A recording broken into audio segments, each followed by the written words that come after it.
सबैजनालाई यो स्तन क्यान्सर भनेको के हो भनेर नबुझेको पनि हुन सक्नुहुन्छ। खास यो स्तन क्यान्सर भनेको चाहिँ कस्तो खालको क्यान्सर हो डाक्टर साहब?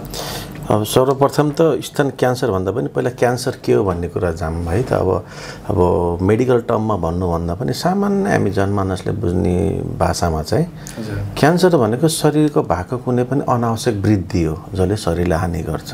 सामान्य उदाहरण कसैको मुखमा अनुहारमा कुनै ठाउँमा चाहिँ मुसा आएको छ, सानो कोठी छ जसले आकारमा परिवर्तन भएर त्यसले आकार ठुलो हुँदै गएको छ भने त्यो पनि क्यान्सर हुनसक्छ। भनेपछि क्यान्सर यसरी बुझौँ। सँगसँगै अब स्तन क्यान्सर भनेको के हो भनेपछि स्तनमा हुने क्यान्सर, प्रत्येक अङ्गमा हुने क्यान्सरलाई त्यससँग जोडेर, जस्तै स्तनमा हुने क्यान्सरलाई स्तन क्यान्सर, फोक्सोमा हुने क्यान्सरलाई फोक्सो क्यान्सर यसरी भनिन्छ। र अहिले यो किन एकदमै सबैको मुखमा आएको छ, हाइलाइटेड भएको छ भने अहिले महिलाहरूमा हालसालको 2-4 वर्षदेखि महिलाहरूमा पाटेघरको मुखको क्यान्सर र स्तन क्यान्सर एकदमै वृद्धि भइरहेको छ। कतिजनालाई त यो सरुवा रोग हो कि भनेर पनि सोध्नुहुन्छ।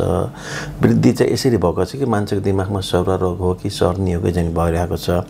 एकदम अत्यधिक मात्राले वृद्धि भइरहेको हुनाले अहिले सबैको मुखमा स्तन क्यान्सर भनेर आएको। र अझै सबभन्दा इम्पोर्टेन्ट पाटो के हो भने हाम्रो शरीरको, विशेष गरी महिलाहरूको शरीरको बाहिरी अङ्ग हो है, बाहिरी अङ्ग हो एउटा चाहिँ सौन्दर्यको अङ्ग प्लस फिजियोलोजिकल भन्नाले स्तनपान गर्ने अङ्ग भएको नै इम्पोर्टेन्ट अङ्ग प्लस शरीरको बाहिरी अङ्ग भएको हुनाले चाहिँ यसको क्यान्सर चाहिँ स्पेसली लिने गरिन्छ।